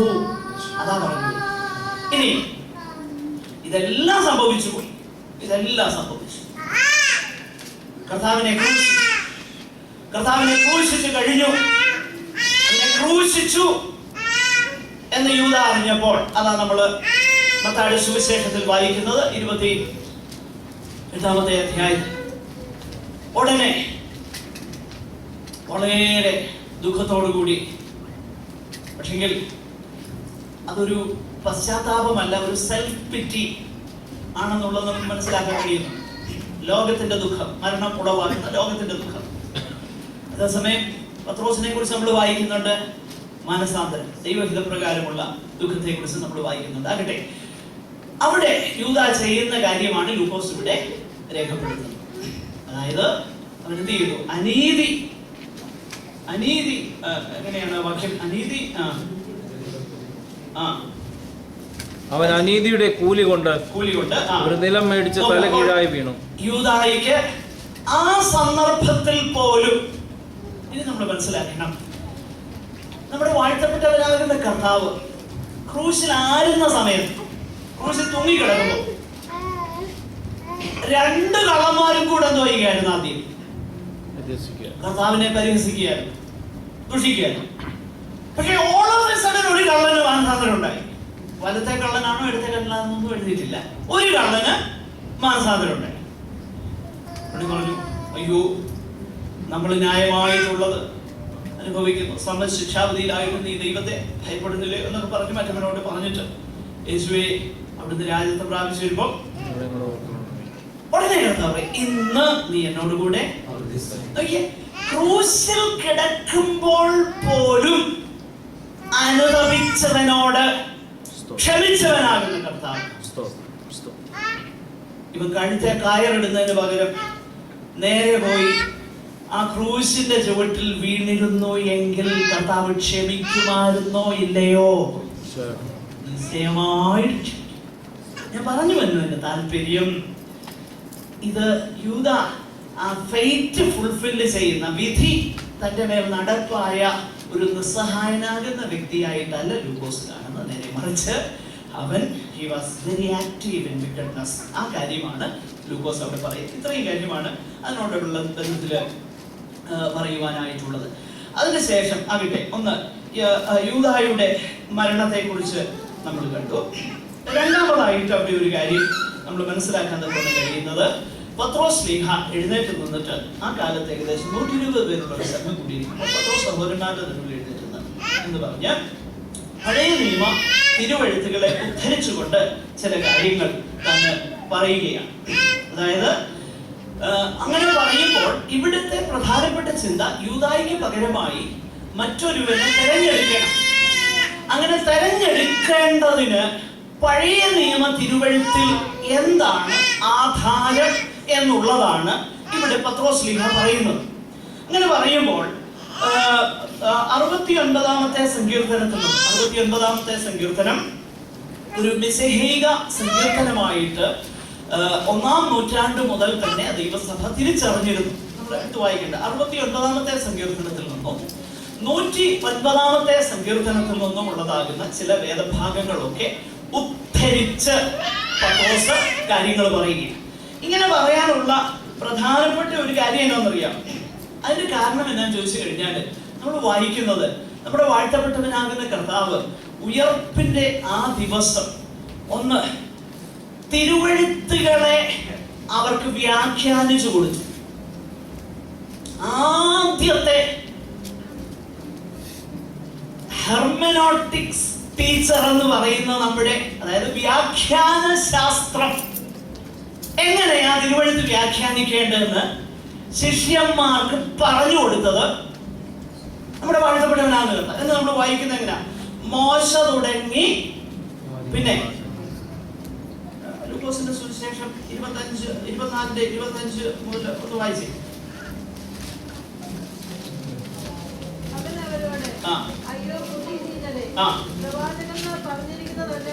പ്രവാചകന്മാർ പറഞ്ഞിരിക്കുന്നത് എല്ലാം വിശ്വസിക്കാത്ത മന്ദബുദ്ധികളെ എന്ന് പറഞ്ഞാൽ, കർത്താവിന്റെ പഴയ തിരുവെഴുത്തിന്റെ വ്യാഖ്യാനം എന്ന് പറഞ്ഞാൽ അവിടുന്ന് ഇവിടുന്നോ സൗകര്യം പോലെ ഒരു വാക്യം എടുത്തേച്ച് എന്തെങ്കിലും പറയല്ലായിരുന്നു. പ്രവാചകന്മാർ പറഞ്ഞിരിക്കുന്നത് എല്ലാം. എന്തുകൊണ്ടാ? കോണ്ടെക്സ്ച്വൽ സ്റ്റഡി. വേദപുസ്തകം പശ്ചാത്തലം അതിന്റെ മുകളിലും താഴെ എഴുതിയിരിക്കുന്നത് തന്നെ വായിച്ച് മനസ്സിലാക്കിയാണ് അതിന്റെ അർത്ഥം ഗ്രഹിക്കേണ്ടതെന്ന് പറയേണ്ടതിന്റെ കാര്യം എന്നാ? അതിന്റെ ഒന്നാമത്തെ കാര്യം ഇതാ, നമ്മുടെ വാഴ്ത്തപ്പെട്ടവനാകുന്ന കർത്താവ് തന്നെ കാണിച്ച മാതൃക ഇതാ. മോശ തുടങ്ങി സകല പ്രവാചകന്മാരിലും എല്ലാ തിരുവെഴുത്തുകളിലും തന്നെ കുറിച്ച് എഴുതിയിരിക്കുന്നത് അവർക്ക് വ്യാഖ്യാനിച്ചു കൊടുത്തു.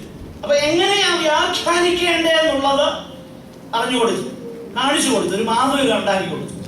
2 അതിന് 32-ാമത്തെ വാക്യം കൂടെ വായിച്ചു.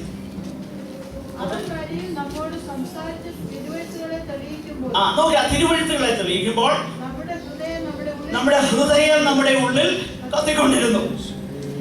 ഇനി അതിന്റെ 45 മുതലുള്ള വാക്യം കൊണ്ടൊന്ന് വായിച്ചു. തിരുവെഴുത്തുകളെ തിരിച്ചറിയേണ്ടതിന്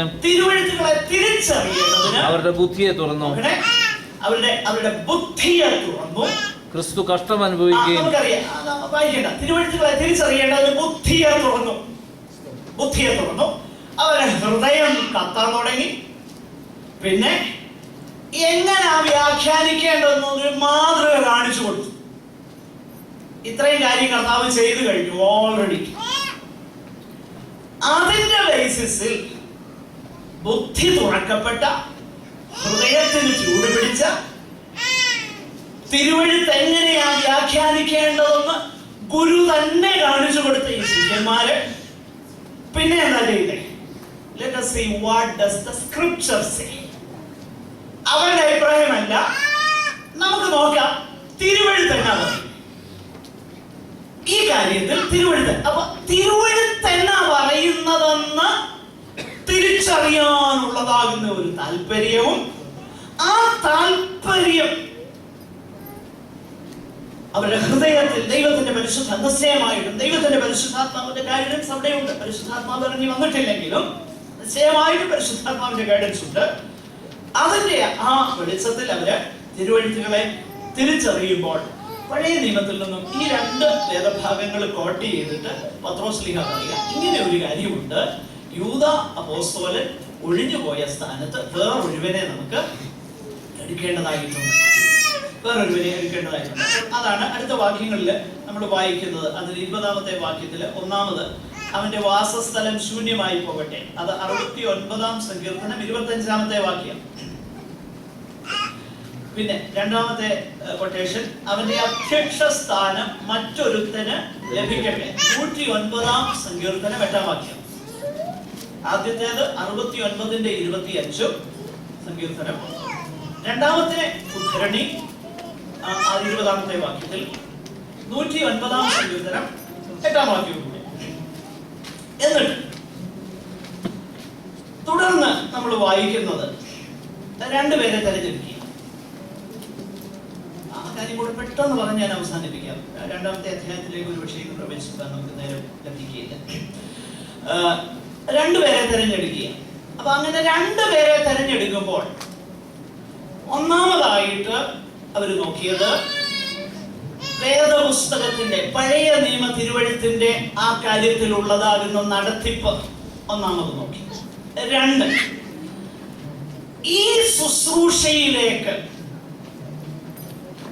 ഒരുവനെ നിയോഗിക്കണമെങ്കിൽ യൂദായിക്ക് ഉണ്ടായിരുന്ന അതേ യോഗ്യത തന്നെ, ശ്രദ്ധിച്ചു കേൾക്കണേ, യൂദാ അപ്പോസ്തലൻ ഉണ്ടായിരുന്ന അതേ യോഗ്യത തന്നെ ഇനിയും നിയോഗിക്കേണ്ട വ്യക്തിക്കും ഉണ്ടാകണം എന്ന സാമാന്യ ബുദ്ധി അവിടെ അവർ ഉപയോഗിക്കും. ശ്രദ്ധിക്കണേ, ഞാൻ ഒരു പ്രധാനപ്പെട്ട വിഷയമാണ് നമ്മളിപ്പോ യൂദായെ തെരഞ്ഞെടുത്തു എന്നുള്ള വിഷയത്തെക്കാൾ ഉപരിയായി ദൈവത്തിന്റെ നടത്തിപ്പിനെ കുറിച്ചൊക്കെ മനസ്സിലാക്കാനുള്ള ഒരു പ്രധാനപ്പെട്ട ചിന്തയിലേക്കാണ് ഞാൻ വരുന്നത്. ഒന്ന്, പഴയ നിയമ തിരുവഴുത്തുകളുടെ അടിസ്ഥാനത്തെ കുറിച്ച് നാം പറയുന്നു. അപ്പൊ ഇതിനൊരു വാറന്റ് ഉണ്ട്. രണ്ട്, ആ തിരുവഴുത്തുകളുടെ വെളിച്ചത്തിൽ അവരുടെ സാമാന്യ ബുദ്ധി അനുസരിച്ച്, അപ്പൊ അവന്റെ സ്ഥാനം വേറെ ഒരുവനെ എടുക്കട്ടെ എന്നാണല്ലോ പറഞ്ഞേക്കുന്നത്. അപ്പൊ അവന്റെ സ്ഥാനത്തേക്ക് വരണമെങ്കിൽ അതേ യോഗ്യതയുള്ള ഒരുവൻ. ഇനി ആ യോഗ്യത എന്തൊക്കെയാണ്? 21 മുതലുള്ള വാക്യം വായിച്ചു. യോഹന്നാന്റെ സ്ഥാനം മുതൽ നമ്മെ വിട്ട് ആരോഹണം ചെയ്ത നാൾ വരെ നോക്കുക, ഈ 12 പേരുടെ ഒരുവനാകുന്ന യൂദായെ റീപ്ലേസ് ചെയ്യുമ്പോൾ അതേ ക്വാളിഫിക്കേഷൻ ഉള്ള, അതേ യോഗ്യതയുള്ള വ്യക്തി ആയിരിക്കണം എന്ന സാമാന്യമാകുന്ന ചിന്താഗതിയിൽ അവർ ചിന്തിക്കുമ്പോൾ അവർ പറയുകയാണ്, ഒന്ന്, യോഹന്നാന്റെ സ്നാനം മുതൽ നമ്മെ വിട്ട് ആരോഹണം ചെയ്ത നാൾ വരെ നമ്മുടെ ഇടയിൽ സഞ്ചരിച്ചു പോകുന്ന കാലത്തെല്ലാം ഞങ്ങളോടുകൂടെ നടന്ന പുരുഷന്മാർ, യൂദായുടെ അതേ ക്വാളിഫിക്കേഷൻ ഉള്ള ഒരാളെ തിരഞ്ഞെടുക്കണം. അപ്പൊ ഒന്നാമത്തെ യോഗ്യത. രണ്ട്, 22-ാം വാക്യം. ഞങ്ങളോടുകൂടെ നടന്ന പുരുഷന്മാരിൽ ഒരുത്തൻ ഞങ്ങളോടുകൂടെ അവന്റെ പുനരുത്ഥാനത്തിന് സാക്ഷിയായി തീരണം. അവന്റെ പുനരുത്ഥാനത്തിന് സാക്ഷിയായി തീരണം. അപ്പൊ ഈ രണ്ട് കാര്യങ്ങൾ, ഒന്ന്, കർത്താവിന്റെ ഈ 12 പേരിൽ ഒരുവനാകുന്ന യൂദ ഒഴിഞ്ഞുപോയ സ്ഥാനത്ത് മറ്റൊരുവനെ റീപ്ലേസ് ചെയ്യുമ്പോൾ അതേ യോഗ്യതയുള്ള രണ്ടുപേരെ തിരഞ്ഞെടുക്കുമ്പോൾ അവരുടെ റീസണിങ്, ഈ രണ്ട് യോഗ്യതകൾ അവരുണ്ടായിരിക്കണം. അങ്ങനെയുള്ള യോഗ്യതയുടെ അടിസ്ഥാനത്തിൽ നോക്കിയപ്പോൾ രണ്ടുപേരെ കിട്ടി. ആരോഗ്യ രണ്ടുപേരെ, യുസ്തോസും മത്തിയാസും. അപ്പൊ രണ്ടുപേരെ കിട്ടിക്കഴിഞ്ഞപ്പോൾ ഇവരിൽ ആരെയാ തെരഞ്ഞെടുക്കുക? ഇത്രയും കാര്യങ്ങളൊക്കെ അവര് ദൈവവചനത്തിന്റെ ഗൈഡൻസ് അനുസരിച്ചും അവരുടെ സാമാന്യ ബുദ്ധി അനുസരിച്ചും ഒക്കെ ചെയ്തു. പക്ഷെ ഇനിയുള്ള കാര്യം അവരുടെ സാമാന്യ ബുദ്ധിക്ക് അനുസരിച്ച് ചെയ്യാൻ കഴിയുന്ന കാര്യമല്ല. കാരണം ഹൃദയങ്ങളെ അറിയുന്നത് ദൈവം. അപ്പൊ ആ ദൈവം തന്നെ ഈ കാര്യത്തിൽ ഒരു തെരഞ്ഞെടുപ്പ് നടത്തണം. അതിനവരെന്ത് ചെയ്തു? നമ്മൾ വായിക്കുന്നത് ഇത് മനസ്സിലാക്കി അവർ പ്രാർത്ഥിച്ച് ചീട്ടിടുന്നു. ഈ ചീട്ടിടുക എന്ന് പറയുന്നത് ഒരു പഴയ നിയമത്തിൽ നമ്മൾ കാണുന്നതാകുന്ന ഒരു മാതൃകയാണ്. വിശേഷിച്ച് നിങ്ങൾ വേദഭാഗങ്ങൾ വേണമെങ്കിൽ റെഫർ ചെയ്യാം. ഞാൻ അടുത്ത് വായിക്കാൻ സമയം എടുക്കുന്നില്ല. ലേവ്യ പുസ്തകം 16:8, സംഖ്യാ പുസ്തകം അതിൻ്റെ 26 മുതലുള്ള 26-ാമത്തെ അധ്യായം അതിൻ്റെ 55 മുതലുള്ള വാക്യങ്ങൾ. അതുപോലെ പുതിയ നിയമത്തിലേക്ക് വരുമ്പോൾ ലൂക്കോസിന്റെ സുവിശേഷം 1:9 നറുക്കു വീണു എന്ന് നമ്മൾ വായിക്കുന്നുണ്ട്. അപ്പോൾ ഈ ചീട്ടിടുക എന്നുള്ളത് ഒരു പഴയ നിയമ മാതൃകയും സമ്പ്രദായവും. ഒരു കാര്യം മനസ്സിലാക്കണം, ഇത് ദൈവത്തിന്റെ പരിശുദ്ധാത്മാവ് ഭൂമിയിലേക്ക് വരുന്നതിന് മുൻപുള്ള മാതൃകയായിരുന്നു. ഈ അവസാനം പറയുന്ന കാര്യം ചീട്ടിടുക. ദൈവത്തിന്റെ പരിശുദ്ധാത്മാവ് വന്ന ശേഷം പിന്നീട് ചീട്ടിട്ടൊന്നുമല്ല തിരഞ്ഞെടുക്കുന്നത്. നമ്മൾ 6-ാമത്തെ അധ്യായത്തിലേക്ക് വരുമ്പോൾ കാണുന്നുണ്ടല്ലോ, 7 പേരെ തിരഞ്ഞെടുക്കുമ്പോൾ ചീട്ടിടുകയൊന്നും ചെയ്തില്ല. കാരണം ദൈവത്തിന്റെ പരിശുദ്ധാത്മാവ് അവരെ നയിക്കേണ്ടതിന് അവരോടുകൂടെ ഉണ്ട്. എങ്കിലും ഈ 3 കാര്യങ്ങൾ, അതായത് ആദ്യം പറഞ്ഞ 3 കാര്യങ്ങൾ ഇന്നും ദൈവത്തിന്റെ നടത്തിപ്പ് തിരിച്ചറിയാനുള്ള ഒരു full proof method. Full proof എന്ന് ഞാൻ പറയുന്നത് വളരെ ഉത്തമ ബോധ്യത്തോടു കൂടിയാണ് പറയുന്നത്. ഞാൻ വിശദീകരിക്കും. ഒന്ന്, നമ്മൾ ആ കാര്യം ശ്രദ്ധിച്ച് നോക്കിക്കഴിഞ്ഞാൽ അവിടെ നമ്മൾ കാണുന്നതാകുന്ന വിഷയം, ഒന്നാമതായിട്ട് ആ general leading of the scripture, ദൈവവചനത്തിന്റെ പൊതുവായ നടത്തിപ്പിൽ ഈ കാര്യത്തെ കുറിച്ച് എന്താ ഞാൻ മനസ്സിലാക്കുന്നത്? ശ്രദ്ധിച്ചു കേട്ടോണേ. ഈച്ച് ആൻഡ് എവറി പെർട്ടിക്കുലർ സിറ്റുവേഷനെ കുറിച്ച് നമുക്ക് മനസ്സിലാക്കാൻ പറ്റുകയില്ല. കാരണം അന്ന് ഇല്ലാതിരുന്ന ഒത്തിരി കാര്യങ്ങൾ ഇന്നുണ്ട്. അപ്പോൾ ഓരോ കാര്യത്തെ കുറിച്ചും വേദപുസ്തകം എഴുതിയിട്ടില്ല. ശ്രദ്ധിച്ചു കേട്ടോണേ. ഓരോ കാര്യത്തെ കുറിച്ചും വേദപുസ്തകം എഴുതിയിട്ടില്ല. പക്ഷെങ്കിൽ ഓരോ കാര്യത്തെ കുറിച്ചും മനസ്സിലാക്കി അത് ദൈവവചനത്തിനും ദൈവനീതിക്കും വിശുദ്ധിക്കും വിശ്വാസ ജീവിതത്തിനും ചേരുന്നതാണോ അല്ലയോ എന്ന് നിർണയിക്കാനുള്ള പൊതുവായ നിയോഗം വേദപുസ്തകത്തിലുണ്ട്. ഒരു മനസ്സിലാകാൻ ഒരു ഉദാഹരണം നമ്മള് സർവ്വസാധാരണ മാരേജിനെ കുറിച്ച് പറയുമ്പോൾ ഒരു born again, baptized, spiritual child of God, truly born again. ചുമ്മാതെ എന്തെങ്കിലും വെറുതെ ബാപ്റ്റൈസ്ഡ് എന്നും born again എന്ന് പറയുമ്പോൾ എഴുന്നേറ്റ് സാക്ഷ്യം പറയാം. ബാപ്റ്റൈസ്ഡ് എന്ന് പറയുമ്പോൾ വെള്ളത്തിൽ മുങ്ങുക, അതല്ലേ ട്രൂലി born again, ശരിയായിട്ട് ദൈവമായിട്ടുള്ള ആ വ്യക്തിപരമാകുന്ന ബന്ധത്തിൽ വീണ്ടും ജനിച്ച വിശ്വാസ സ്നാനം സ്വീകരിച്ച ആത്മനിറവിൽ ജീവിതം നയിക്കുന്ന ഒരു വ്യക്തി. ആ വ്യക്തിയുടെ വിവാഹം വേദപുസ്തകത്തില് പർട്ടിക്കുലർ ആയിട്ട് ഒരു പ്രത്യേകമായിട്ടൊന്നും എഴുതിയിട്ടില്ല. എന്നാൽ ഒരു കാര്യമുണ്ട്, ആ പ്രത്യേക അവസ്ഥയിൽ എന്റെയോ നിങ്ങളുടെയോ ജീവിതത്തിൽ ബാധകമാകുന്ന ഒരു തിരുവഴുത്തുണ്ട്. ഏറ്റവും കുറഞ്ഞ ഒരു തിരുവഴുത്തേക്കുള്ളൂ, ഒന്നല്ല അതിൽ കൂടുതലുണ്ട്. അല്ലെങ്കിൽ ഇവിടെ ശ്രദ്ധിച്ചേ, ശ്രദ്ധിക്കുക പ്ലീസ് പ്ലീസ് പ്ലീസ്. കൊരിന്ത്യരുടെ 2-ാം ലേഖനം, എല്ലാവരും ഇവിടെ ശ്രദ്ധിക്കണേ. അതിന്റെ 6:14 ഒന്ന് വായിച്ചു. നിങ്ങൾ അവിശ്വാസികളോട് ഇണയില്ലാപ്പിണ കൂടരുതേ. നീതിക്ക് മതമുദ്ര തമ്മിൽ എന്തൊരു ചേർച്ച, വെളിച്ചത്തിന് എതിരിനോട് എന്തൊരു കൂട്ടായ്മ, ക്രിസ്തുവിനും ബേലിയാലിനും തമ്മിൽ എന്ത് പൊരുത്തം. അപ്പൊ ഈ വേദഭാഗം നമ്മള് ഈ ഒരു പ്രത്യേക അവസ്ഥയിലേക്ക് കൊണ്ടുവന്ന് കഴിയുമ്പോൾ നമുക്ക് മനസ്സിലാക്കാം ആ പൊതുവായ വചനത്തിന്റെ ഗൈഡൻസ്.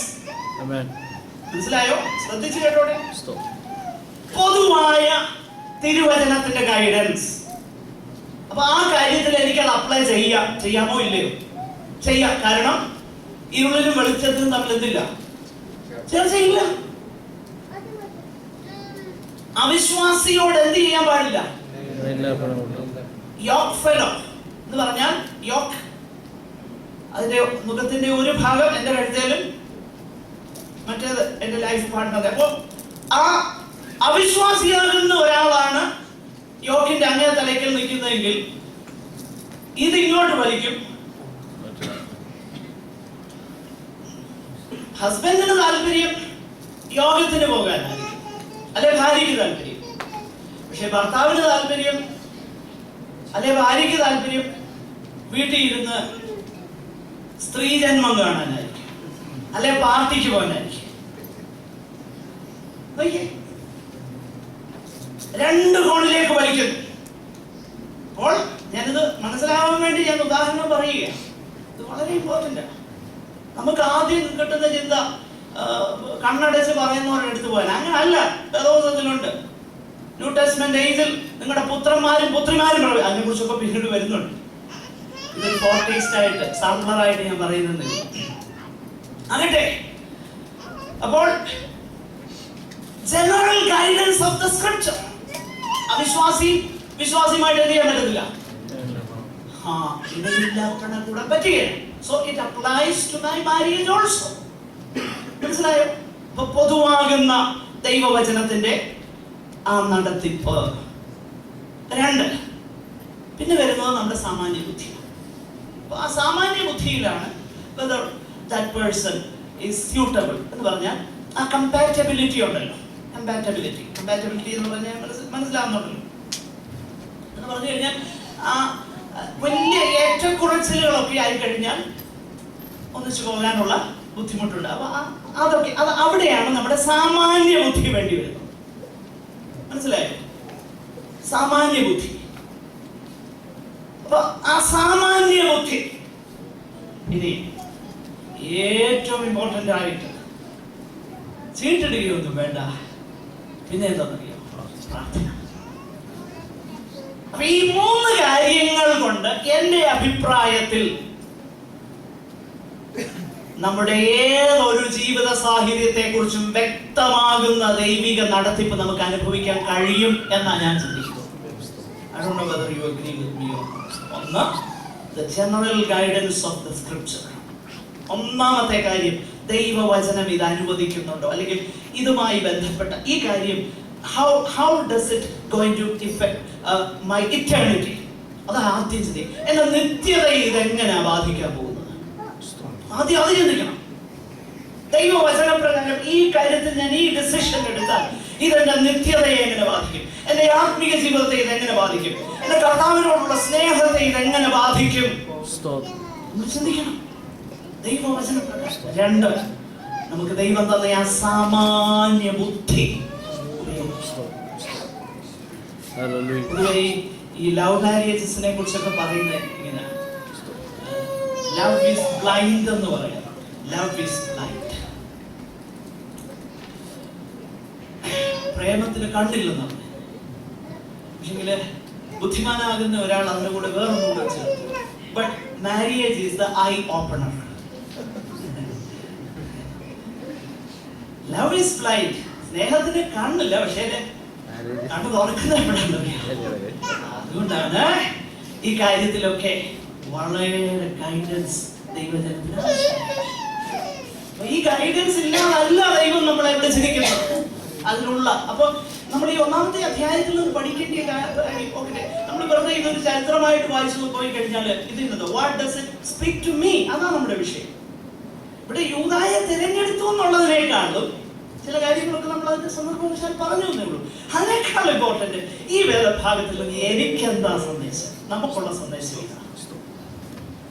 ഏതൊരു കാര്യത്തിലും ദൈവിക നടത്തിപ്പ് മനസ്സിലാക്കുവാൻ ഒന്ന് ദൈവവചനത്തിന്റെ മാറ്റമില്ലാത്തതാകുന്ന സ്വർഗത്തിൽ, അതിനും ആൻഷ്യന്റ് ഓർ മോഡേൺ, പണ്ട് കാലമെന്നോ ഇപ്പോഴത്തെ കാലമെന്നോ ഒരു വ്യത്യാസവുമില്ല. ഒരു പക്ഷേ നിങ്ങൾ ചിന്തിക്കും ക്ലോണിങ്ങിനെ കുറിച്ച് ബൈബിൾ പറയുന്നുണ്ടോ, അല്ലെങ്കിൽ അങ്ങനെ ഒത്തിരി ഇഷ്യൂസ് ഉണ്ട്. ദൈവത്തിന്റെ കൃപയാൽ അതിനൊക്കെ മറുപടി കൊടുക്കാൻ ഈ പുസ്തകത്തിൽ നിന്ന് കഴിയും. ഞാൻ പറഞ്ഞത് ക്ലോണിംഗ് എന്ന് എഴുതിയിട്ടില്ല, പക്ഷെങ്കിൽ അതിന് വ്യക്തമാകുന്ന നിലയിൽ ദൈവവചനം എന്താ പറയുന്നതെന്ന് പറയാൻ കഴിയുന്ന നിലയിലുള്ള ഗൈഡൻസ് ഈ പുസ്തകത്തിൽ ഉള്ളത് ഓർത്ത് സ്തോത്രം ചെയ്യുക. ഇതൊരു പഴഞ്ച പുസ്തകമല്ല. മനുഷ്യൻ ഉള്ളിടത്തോളം കാലം അവന്റെ സകല ജീവിതത്തിലെ വിഷയങ്ങൾക്കും എന്ത് ആധികാരികതയോടെ പറയുന്നത് ഈ പുസ്തകം മാത്രമേ ഉള്ളൂ. അതുകൊണ്ടാണ് ഈ പുസ്തകത്തിന്റെ ഉപദേശത്തെ നമ്മൾ ശിരസാവഹിച്ച് താഴ്മയോടെ ഭയത്തോടെ ദൈവവചനത്തിന് മുൻപിൽ വിറയ്ക്കുന്നവരായിട്ട് നമ്മൾ തീർന്നു. ഏറ്റവും പ്രാധാന്യതയോടെ അതിന്റെ വെളിച്ചത്തിൽ ദൈവത്തിൽ പൂർണ്ണമായിട്ട് ആശ്രയിക്കുക. പ്രാർത്ഥന അതാണ് വിളിക്കുന്നത്. ഒരിക്കലും അങ്ങനെ ചെയ്യുന്ന ഒരാള് പിന്നെ റിഗ്രറ്റ് ചെയ്യുന്ന വിഷയമേ ഇല്ല. ഈ വചനങ്ങളാൽ അനുഗ്രഹിക്കട്ടെ. ദൈവം നമ്മെ സഹായിക്കട്ടെ. അടുത്ത ആഴ്ചയിൽ 2-ാം അധ്യായത്തിലേക്ക് നമ്മൾ പ്രവേശിക്കും. ആ വേദഭാഗം ഒന്ന് വായിച്ചു കൊണ്ടുവരുവാൻ എല്ലാവരോടും ഞാൻ വിനീതമായിട്ട് അപേക്ഷിക്കുന്നു. കർത്താവ് നമ്മെ അനുഗ്രഹിക്കട്ടെ. നമുക്ക് പ്രാർത്ഥിക്കാം. സഹോദരന്മാരൊരാൾക്ക് ദയവായി പ്രാർത്ഥിച്ച് അവസാനിപ്പിക്കും.